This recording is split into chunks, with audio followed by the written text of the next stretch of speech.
So we move on to our playoff picks, and obviously we have to kind of get these in before the playoffs start this weekend, but they are incomplete now without our 8 seeds. Um, I don't think in either conference it's going to make a difference for me in my picks, but we will start in the East, and it will be the Philadelphia 76ers going up against either the Indiana Pacers or the Washington Wizards. And in that series, I have Philly. They are the most dominant defensive team, I would say, consistently this season. The Lakers finished with the number one rating in defense, but I think Philly just has guys that can do it on both sides all season. Embiid obviously can be defensive player of the year if he's healthy, and Ben Simmons it could be argued to be defensive player of the year this year with just how he can guard 1 through 5, and he's been unbelievable this season and really taken an ownership of how he wants to dominate on the defensive end. And overall, number one seed, right? Philly just has the team that is going to roll through whoever comes out of this 8 seed. And I think it's lined up for them to have a good shot at making it to the NBA finals this year. Yeah, we were talking a couple podcasts back about who can guard Embiid, and it took a lot of moving parts to hypothesize maybe that could happen on some of the plays. Be probably a little more interesting if it's Sabonis and the Pacers than I can't think of anyone on the Wizards. But well, you got Robin Lopez maybe who you could throw at him, or Alex Len. At least they're big, but yeah, there's really no one in the league who can really match up with Joel Embiid. Right. All right. Brooklyn and Boston. And this one's a fun one because we've got Kyrie visiting a team that he played for. And obviously we get to see the three-headed monster finally in action in playoff basketball for Brooklyn. Max, who do you got? You've got to go Brooklyn, especially with Jaylen Brown out for the Celtics. And I don't know the condition of Marcus Smart either. He's healthy right now. Okay. I remember I saw him go out early against the Wizards, but that's what I'm really disappointed about. I would have been fascinated to see how Smart, Brown, and Tatum can match up against Kyrie, Harden, and Durant defensively like that. Just in terms of size, position, that seems like the most suitable three you could pick in the East potentially. But yeah, with the way the season just has not gone the Celtics' way whatsoever, and the way it's gone for the Nets, hard to argue, though. I think we were talking about this off air. It seems like a certainty of how scary the three-headed monster was going to be. Now it kind of seems like a question mark. Is it going to be able to stay healthy? So that's my only reservation there. Yeah, I think they've been so careful waiting for this. They've got the 2 seed without playing all their guys at the same time. It's kind of ridiculous how much success they've had. And Steve Nash should be probably in the top 5 consideration for coach of the year with what he's had to deal with all the different lineups. And they've made some great acquisitions to put around these top 3 guys. I think low key Marcus Smart is going to have so much trouble dealing with either James or Kyrie because Marcus thrives in those matchups where he's matched up against bigger guys, where he can really use his physicality, but the smaller, shiftier guys actually give him a little bit of trouble now. I think he's lost a bit of his lateral foot speed. And then, yeah, they're this Celtics team has had bad vibes all season, and they've struggled and they've rolled over a ton. And so while you might have a couple games from Tatum where he's going to go off, it's just not going to be enough to match this overwhelming Nets offense.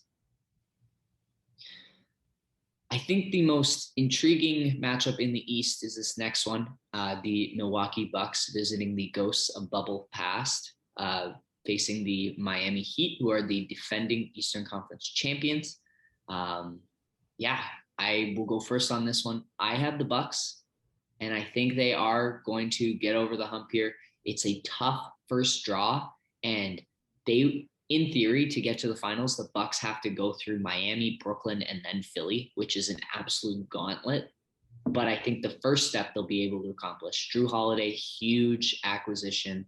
PJ Tucker, another one where if he can produce even 80% of what he was on those Rockets teams, that's really, really valuable for them. And yeah, I think Giannis has figured out a little bit more that he can just dominate the first 46 minutes of a game. And then late, he doesn't have to be taking those like jump shots. He's got Chris Middleton and Drew, who are both perimeter oriented guys who can do that for him. And I just think Miami, has no wing depth to guard really any of these guys. Butler will probably be placed on Middleton or Drew, but he also got to do it on the offensive end. So I think no, Miami's not going to have enough size to really match up with these guys. Yeah, it's in the past, like you look at the two star players and they're kind of opposite ends of the spectrum. You've got Butler, who maybe isn't that, like, relative to NBA superstars, that remarkable during the NBA regular season. But then, like, come playoffs, come like the clutch minutes is just so huge. And then Giannis, like two-time MVP, like on the leading teams, with like those Milwaukee teams were just fire. Who seems to struggle down the stretch. And I think the gambit that the Bucks made is like, okay, let's get rid of some of the cap space we're using for like depth that definitely helped us during the regular season, because that doesn't do much for us come playoff time, and use that on Drew Holiday. And this is where we see if that gambit paid off or not.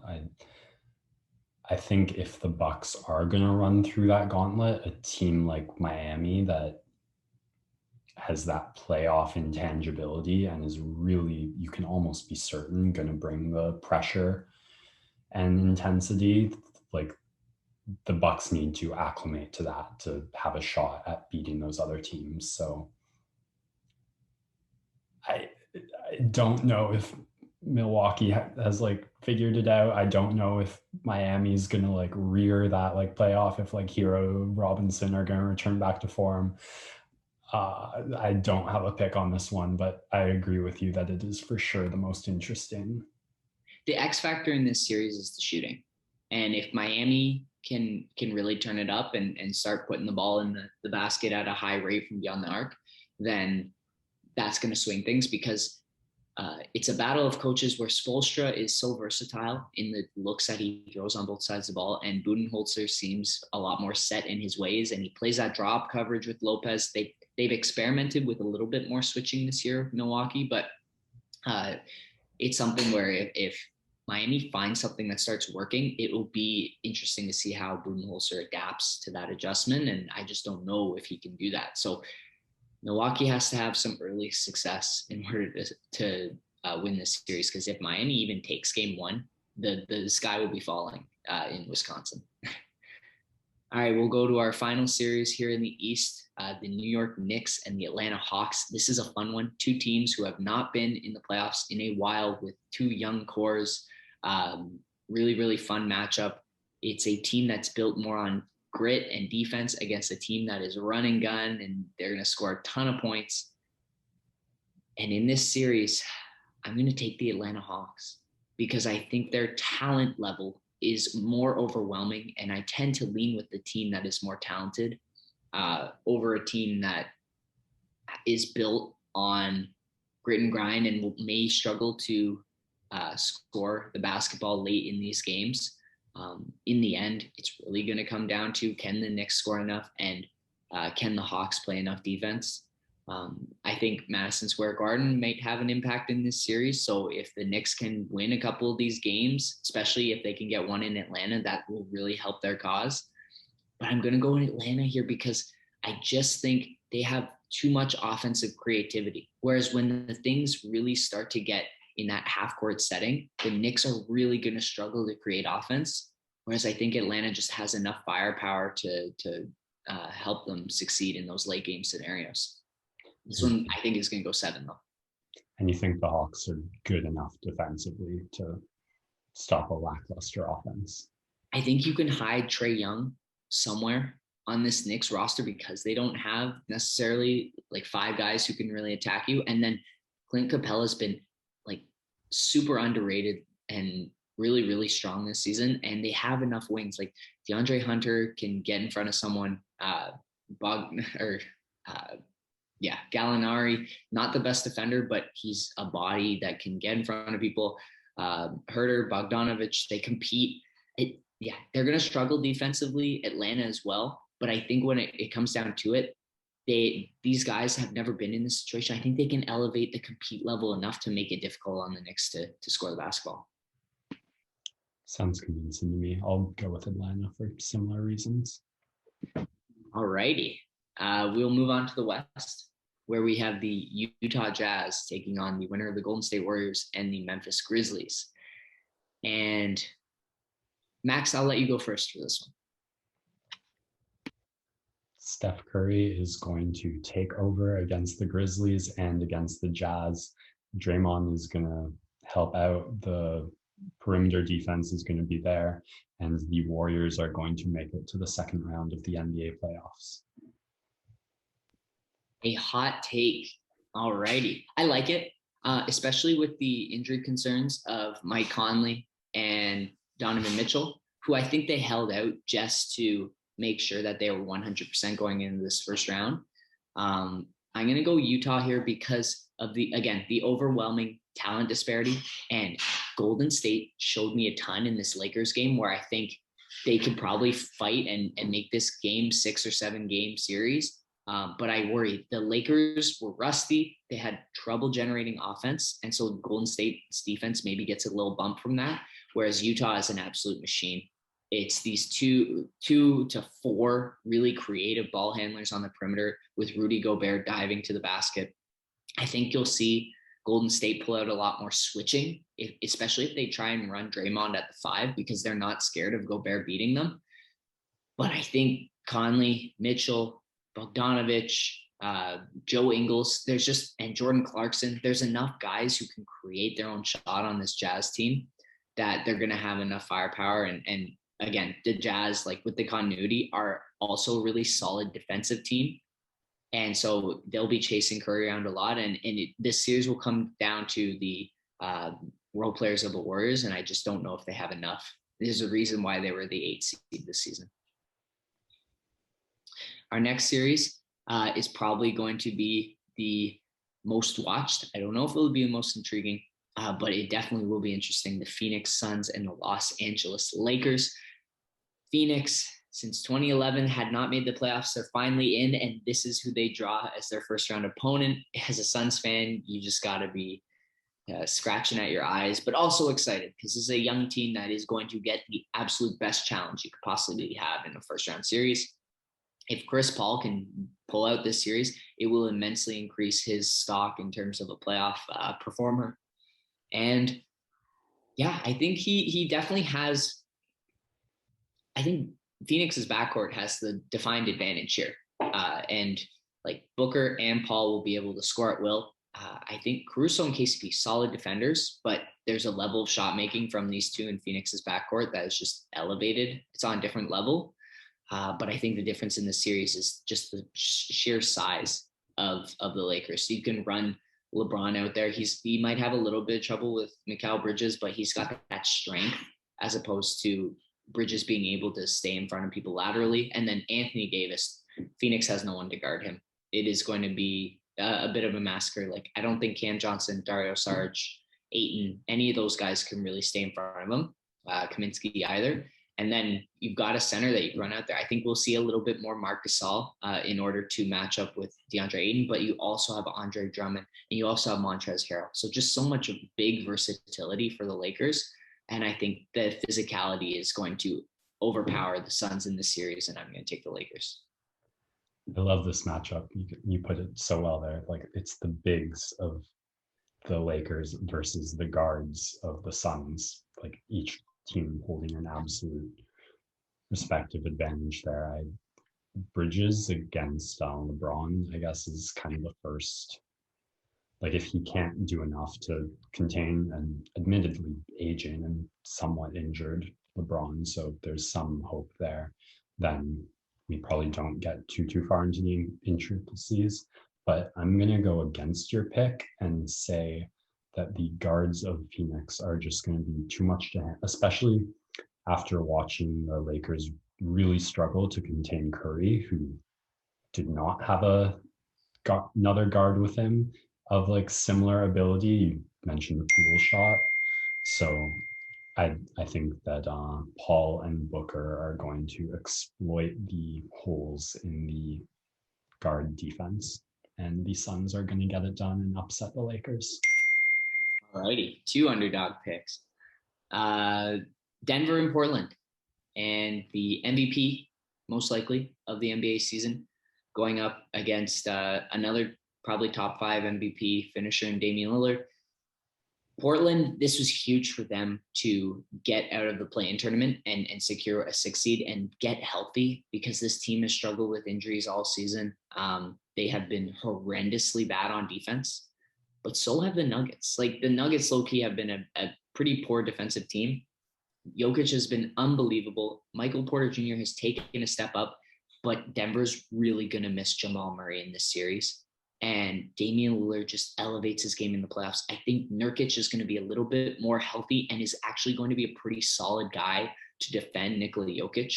Like, he has the just sheer size and some of the instincts that can match up with Jokic. And so it's actually a poor matchup for the Nuggets to draw here, because they will have no one to defend McCollum and Dame.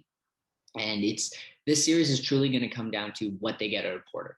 If Michael Porter Jr. can average mid-20s, then the Nuggets have a real shot at this series. But otherwise, you could see another great performance from Damian Lillard and them getting an upset in this series. I'm actually going to take Portland in 7. I hate picking this series.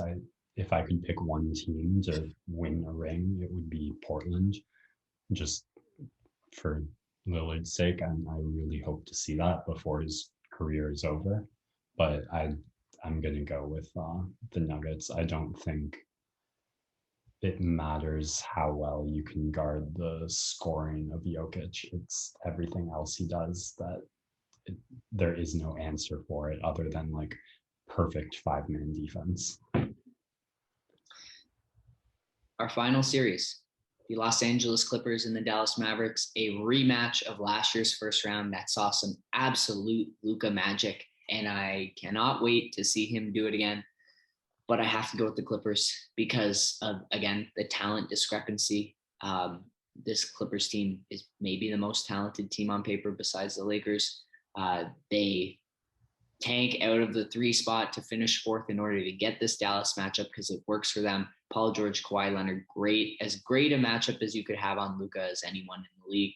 And they've finally got all their team healthy. They get another shot at redeeming themselves after the playoff just collapse last season. And Tyronn Lue has been great for them. I think they are going to play way above the level of a 4 seed. It seems wild because they were the 2 seed at the beginning of this season.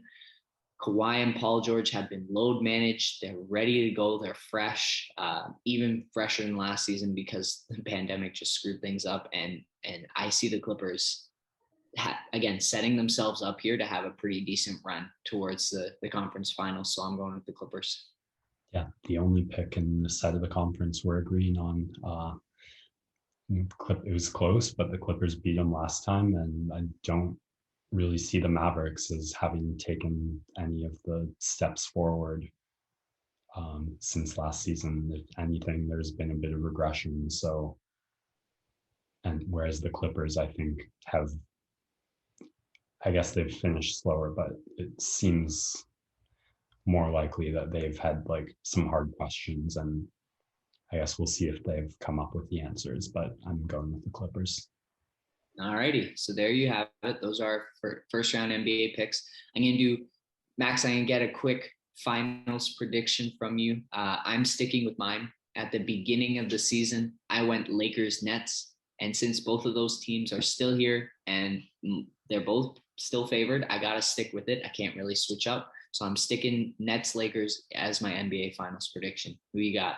All right. I'm going to go Suns 76ers. I like it. I like it. The Barkley Cup, as one might call it. All right, we'll take a quick break and